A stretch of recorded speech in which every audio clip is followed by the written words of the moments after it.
Quarterbacks in the league in passing yards in Goff and Mahomes, and one of the better defensive rosters in the league on the Rams sideline. That said, as you see here, they haven't been playing like it in the teens in a lot of categories, and they are actually lower than that in the last 3 games. Kurt Warner, they are averaging 34 points allowed since week 8. How do you see that going with Mahomes leading the charge on the other side of the ball?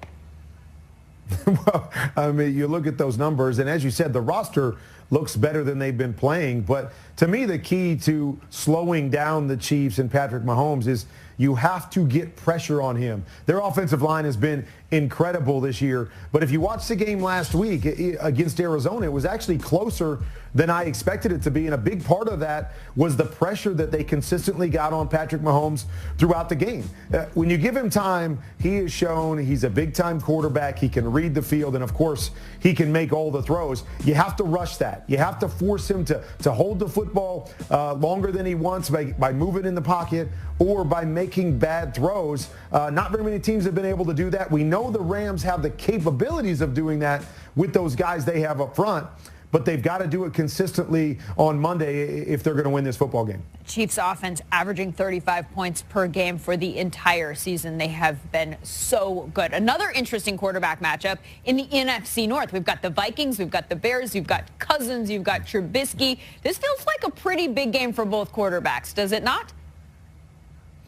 Oh, I think this is a huge game, Lindsay, and exactly where both these teams wanted to be this year, but exactly why they went out and got the quarterbacks that they did. I mean, Minnesota went out and got Kirk Cousins to win the division. Here's a matchup with the Bears to take the lead in the division and to get to a Super Bowl and compete for a championship.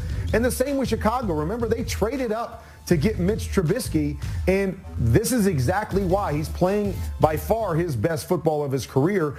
They're putting up a bunch of points, and they brought him in and Matt Nagy in to win these kind of games against teams like Minnesota and that defense that they have assembled. So I think there's a lot riding on this game, not only for both teams, but for both quarterbacks as well. Trubisky coming off a massive performance in Week 10. We will see if it's enough to put him in your top 5 of the week. That is still to come. Yeah, Lindsay, that performance by Trubisky earned him some honors this week. He was named NFC Offensive Player of the Week. But the young QB says he knows replicating that performance won't be easy. The Vikings defense has averaged 2 takeaways a game since Week 5. Definitely going to challenge us. We know we're going against a great defense this week. Nothing comes easy against these guys, so we got to be on top of our A game as far as execution and just trying to keep them off balance. We want to dictate the tempo of the game and pick up everything they're throwing at us. We know they got a great pass rush and they're solid in all areas. It really just comes down to execution and having a great game plan this week and believing it and going out there and executing it. There's going to be a lot of adjustments on the fly. They're probably going to show up and bring some new looks, and we just try to study as much as we can, and we just got to get ready for a great challenge. And for more on this one, here's Stacey Dales in Minnesota. 2 powerhouse defenses, Vikings, Bears, getting set for a showdown on Sunday night in a battle for first in the NFC North. Of course, all the buzz continues to surround Khalil Mack, his 7 sacks at the forefront of Chicago's top 5 unit. But the guy at the forefront of Minnesota's top 5 unit, that would be Danielle Hunter, now in year 4. And he continues to fly under the radar despite his 11.5 sacks. I asked his head coach, Mike Zimmer, what makes him special. Well, he's a great athlete, number one. Great length and size and strength. And, he's a guy that doesn't think he's a superstar. He thinks he's one of the guys. He just tries to get better every single day. Now he's playing a lot more free. While Coach Zim said that the humble Hunter has really come along in his development over the past year, Khalil Mack, he's a household name. Zimmer noting on Mack that he has added swagger to a defense that already had swagger, but most important, a physicality and an aggressive nature that he said has probably added to all of the other guys. Chargers also have a divisional game this weekend. Look who they had at practice today. It's been a while, but that is Joey Bosa, folks. Back on the practice field today for the first time since week 1. He's been out with a foot injury. Limited today, though Anthony Lynn says he could play some snaps this weekend if everything goes well. Also on the practice field today, James Conner in Pittsburgh. The Steelers running back a full participant today after suffering a concussion last Thursday night. So a good sign there that he will be available on Sunday against the Jaguars. And good thing, because the next leading rusher on the team is Ben Roethlisberger. Le'Veon Bell no longer an option, and the Steelers aren't wasting any time moving on his teammates, removing the name tag from his locker today and dividing up the stuff that was in it.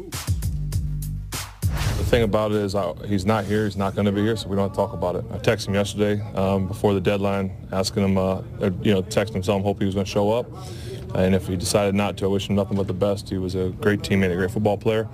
To each their own on what they want to walk away from. Ben, not only the money, did you see yourself ever missing a year of football in your prime? That'd be tough. Especially part of the great thing about this sport is his band of brothers and his group of guys in here, and being with them. It's kind of what keeps me coming back after so many years too. But like I said, to each their own. Each guy has their own motives and motivations, and I can't comment on him. I am glad that we want to talk about this anymore, though. Did he text you back? No.